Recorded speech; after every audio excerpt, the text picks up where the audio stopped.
রাতে যদি কখনো ঘুম ভেঙে যায় তাহলে ছোট্ট একটা দোয়া পাঠ করে আল্লাহর কাছে দোয়া করবেন। আপনার ওই দোয়া আল্লাহ কখনোই খালি হাতে ফেরত দিবে না। নবীজি বলছেন যে কোনো ব্যক্তি যদি ঘুম ভেঙে যাওয়ার পরে আল্লাহর কাছে এই ছোট্ট দোয়াটা পাঠ করে দোয়া করতে পারে, হতে পারে রাত 2টা, হতে পারে রাত 1টা, হতে পারে 12টা, যখনই আপনার ঘুম ভেঙে গেছে ওই মুহূর্তেই আপনি দোয়াটা পাঠ করবেন। দোয়াটা পাঠ করে আপনি শুয়ে থাকা অবস্থায় হাত তুলতে হবে, বিষয়টা এমন নয়। আপনি মনে মনে দোয়া করেন যে আল্লাহ আমার ওইটা দরকার ছিল, আল্লাহ আমার রিজিক দরকার ছিল, আমার সম্মান দরকার ছিল, আমার গুনাহ মাফের দরকার ছিল, আল্লাহ আমার এটা সেটা যা যা কিছু প্রয়োজন, জায়েজ কিছু, এই হালাল কিছু আল্লাহ পাকের কাছ থেকে আপনি চেয়ে নেবেন। নবীজি বলছে দোয়া করলেই আল্লাহ পাক তখন তার দোয়াটা কবুল করে নেয়।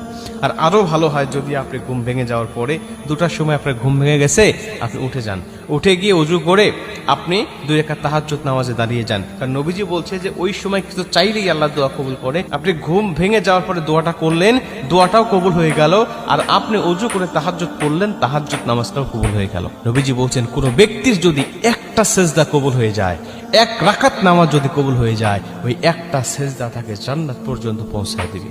ওই একটা জান্নাত তার জীবনে সব গুনাহ মাফ করে দিবে। ওই একটা সেজদা তার জীবনে সব অপরাধগুলো মাফ করে দিয়ে আল্লাহর পছন্দের বান্দা হিসাবে তাকে দাঁড় করা দিবে।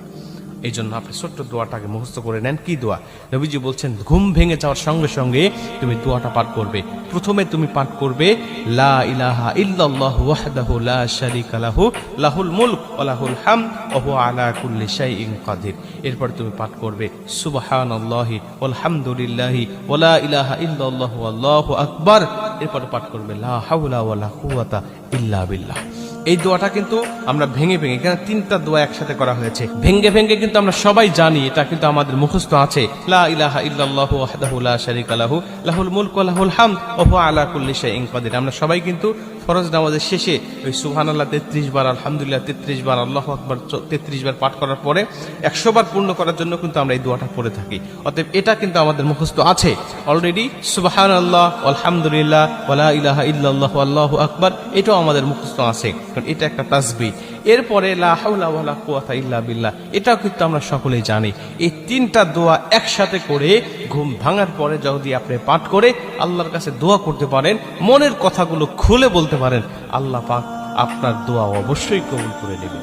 আপনি এরপরে যদি সম্ভব হয় আপনার পক্ষে যে ঘুমটা আর ধরতেছে না বা একটু নামাজ পড়ি, তাহলে ওযু করে 2 রাকাত নামাজও পড়বেন, ওই নামাজও আপনার কবুল হয়ে যাবে। যেহেতু নবীজি বলেছেন ঘুম ভাঙার পরে এই দোয়াটা পাঠ করলে সবকিছু কবুল হয়, অতএব আপনার নামাজও কবুল হবে। এই নামাজ আপনাকে নাজাতের ওসিলা হিসাবে কবুল করবে।